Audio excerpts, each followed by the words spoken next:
to vital social issues and stuff with Kelly. I'm Kelly. Cool, we're on TV. Why did you refuse the National Guard on January 6th? Shut up. I did not refuse the National Guard. The president didn't send it. Why are you coming here with Republican talking points as if you're a serious journalist? I can't believe how drunk you are. I am not drunk. Yes, you are. I am not fucking drunk. Can you tell the time? Yes. I am not fucking drunk. Shut up. I did not refuse the National Guard. We did not have any accountability for what was going on there, and we should have. This is ridiculous. Why weren't the National Guard there to begin with? They thought that they had sufficient resources. That is not a question of how they had. They don't know. They clearly didn't know, and I take responsibility for not having them just prepare for more, because it's stupid that we should be in a situation like this. It's 106 miles to Chicago. We got a full tank of gas, half a pack of cigarettes. It's dark, and we're wearing sunglasses. Hit it. We are here because the federal government under the Trump administration has failed to meet even the most basic expectations of transparency and accountability before this council. Even greater force emerged. The and the un-Nazi'd the world forever. And by refusing to submit its Universal Periodic Review Report and declining to appear for its review, this administration seeks to evade scrutiny for its violations of human rights. Give you a history lesson with you being a former social studies teacher from Elgin. Well, you plan on going back to the classroom anyway. That was the whole purpose with you taking a leave of absence, right? Well, besides the mental reason. I'm sorry, I wasn't supposed to say that out loud. This refusal to engage in good faith with international mechanisms for accountability and oversight is a moral failure. In Chicago, we live with the consequences of that moral failure every day. Chicago's about to find out why it's called the Department of War. We know you are under enormous stress and pressure right now. Americans trust their military. But that trust is at risk. This administration is pitting our uniformed military and intelligence community professionals against American citizens. What you spend on gas? Done, drill sergeant! Go! Why did you put that weapon together so quickly, Gump? You told me to, drill sergeant. Like us, you all swore an oath to protect and defend this Constitution. Right now, the threats to our Constitution aren't just coming from abroad, but from right here at home. Our laws are clear. You can refuse illegal orders. And we were aware that there would be consequences if you didn't get the vaccinations. There were people that faced Uniform Code of Military Justice discipline, and some were actually dismissed from the service for failing to get vaccinated. You can refuse illegal orders. You must refuse illegal orders. The president expects his cabinet officials and the administration to follow the law and to demand accountability and hold people accountable for their dangerous rhetoric. And I would just add that if this were Republican members of Congress who were encouraging members of the military and members of our United States government to defy orders from the president and from the chain of command, this entire room would be up in arms. But instead, it is the other way around. Gumbo, pan fried, deep fried, stir fried. There's pineapple shrimp, lemon shrimp, coconut shrimp, pepper shrimp, shrimp soup, shrimp stew, shrimp salad, shrimp and potatoes, shrimp burger, shrimp sandwich. Our band, Joni and the Slashettes. Girls, 2, 3, 4. Sex!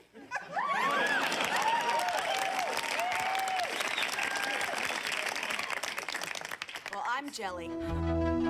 The once great city of New York becomes the one maximum security prison for the entire country. People will go jobless and hungry if these policies are implemented. If he guts the police department that he called wicked and corrupt, people will die that didn't have to. And I don't think that's okay. And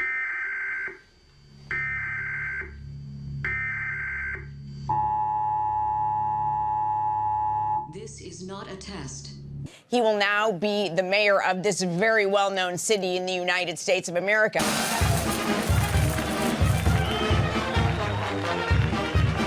In the second year of the Great Civil War, when the Irish Brigade marched through the streets, New York was a city full of tribes, war chiefs, rich and poor. Mr. Mamdani is a socialist. He is a socialist. And there's a big difference between being a Democrat and being a socialist. Dogs and cats living together, mass hysteria. Years from now, may our only regret be that this day took so long to come. 1, 2, 3, 4. Soda! Say, man, you got a joint? No, not on me, man. It'd be a lot cooler if you did. Marijuana. Oh, yeah, that's for weed? Damn! Got blunt? Got weed? Today, I'm pleased to announce that I will be signing an executive order to reschedule marijuana from a Schedule 1 to a Schedule 3 controlled substance. It's too bad, man. I just stopped smoking yesterday. Medical uses, we have... Okay, let's see. Toke as needed.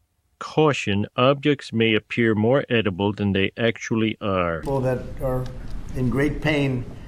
For decades, this action has been requested by American patients suffering from extreme pain, incurable diseases, aggressive cancers, seizure disorders, neurological problems, and more, including numerous veterans with service-related injuries and older Americans who live with chronic medical problems that severely degrade their quality of life. I smell marijuana smoke. That better be medicinal. If fish don't see a prescription slip, we are out of here. We can wait all night, people. Here we go. Head to toe, spread throughout the pipe. Whoa, this guy is seriously ill. My doctor never told me that. I had to hear it from fish. Of course, I'm going to say a few words about the terrible shooting in Sydney, Australia. Okay? So, and first, of course, as I always say, no matter what, go Bills. They beat the Patriots today. It's a big deal.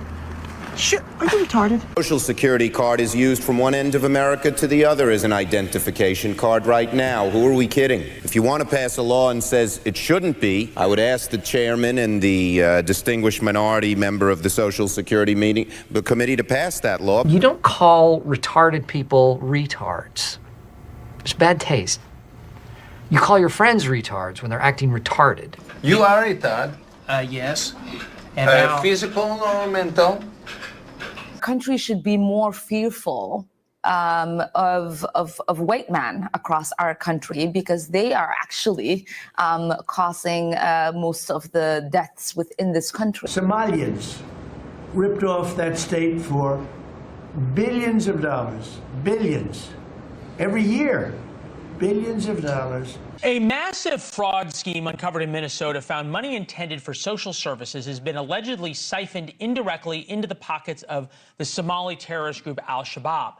Somali immigrants in Minnesota have reportedly been abusing systems meant to help the most unfortunate among us, including the latest federally funded autism services. The autism fraud scheme reportedly amassed $14 million through Medicare claims for services that were never provided, involving kids who never had autism. And they contribute nothing. The welfare is like 88%. They contribute nothing. I don't want them in our country, I'll be honest with you, okay? Somebody would say, oh, that's not politically correct. I don't care. I don't want them in our country. Their country's no good for a reason. Their country stinks, and we don't want them in our country. I could say that about other countries, too. I can say it about other countries, too. We don't want them to hell. We have to rebuild our country. You know what?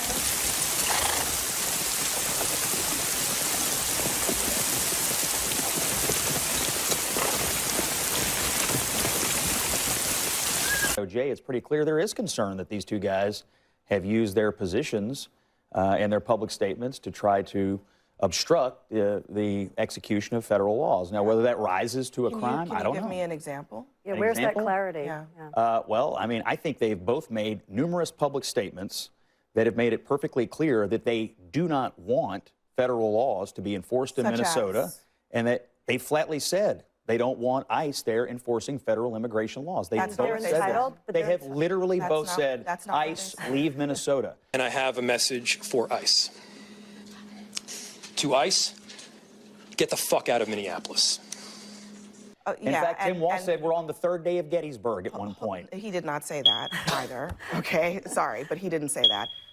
Jacob Fry has said, when things looked really bleak, it was Minnesota's first that held that line for the nation on that July 3rd, 1863.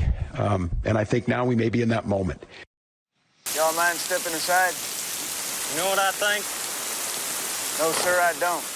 I think you got yourself a shipment of gold in that wagon that you're bringing to General Lay.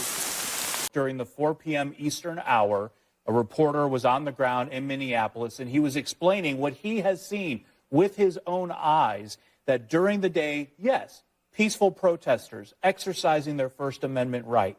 But what happens when the sun goes down? A new group of people, younger, come out, and in his words, are agitators. They are standing outside a federal facility where ICE agents are going to start their work or finish their work for the day, and these agitators are kicking the cars, hitting the cars, trying to cause problems, and we're not focused on that. But I just also want to correct something. A complete misrepresentation of what the reporter you were referencing, Shimon, was on ground in Minneapolis, and I saw the stand-up he did in the 4 p.m. Eastern hour. He absolutely did not say what you suggested he did. He was saying what he had been told. He's been on the ground bearing witness. No, he said, I have seen this. He didn't. The audience can look at it. He didn't. He said you may he not said what like he's that, been Tiffany, told. but it happened. It's not about what I'd like, but I think of the liars at the table. I'm probably not in that category. And I'm also not a cult member where I regurgitate every talking point Gladly from the we'll GOP. show you the transcript and the commercial break. Great. But last night, what I witnessed was that many of the people who were out here, and they're not protesters, these are the agitators. They were trying to stop the cars from going in. They were kicking the cars. They were attacking the cars. And this went on for a while.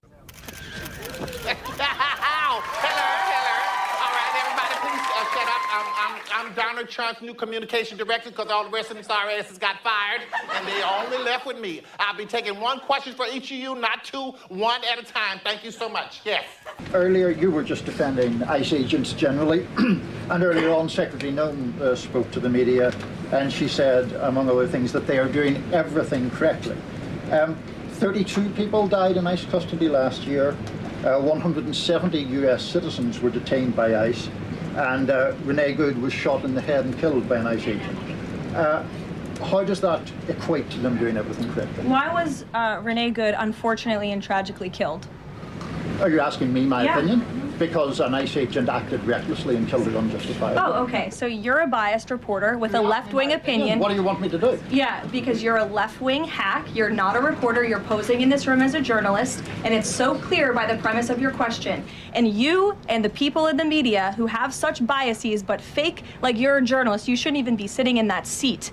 But you're pretending like you're a journalist, but you're a left-wing activist. And the question that you just raised in your answer proves your bias. You should be reporting on the facts. You should be reporting on the cases. Do you have the numbers of how many American citizens were killed at the hands of illegal aliens who ICE is trying to remove from this country? I bet you don't. I bet you didn't even read up on those stories. I bet you never even read about Laken Riley or Jocelyn Nungray or all of the innocent Americans who were killed at the hands of illegal aliens in this country. And the brave men and women of ICE are doing everything in their power to remove those heinous individuals and make our communities safer. And shame on people like you in the media who have a crooked view and have a biased view and pretend like you're a real honest journalist. Why do you think you get two questions? Will you feel entitled, white man? Percentage of those who you have in custody who have actually committed a criminal offense versus just the civil infraction? Every single individual has committed a crime. 70% of the people that we have detained have charges against them or have been convicted of charges, and they need to be brought to justice. And we're going to keep doing that no matter how much you guys keep lying and don't tell the public the truth. Okay. Well, our reporting is that 47%, based on your agency's own numbers, 47% have criminal convictions against them. But let's talk about the other numbers. Wrong again. Absolutely. We'll get you the correct numbers so you can Okay. use them in the future.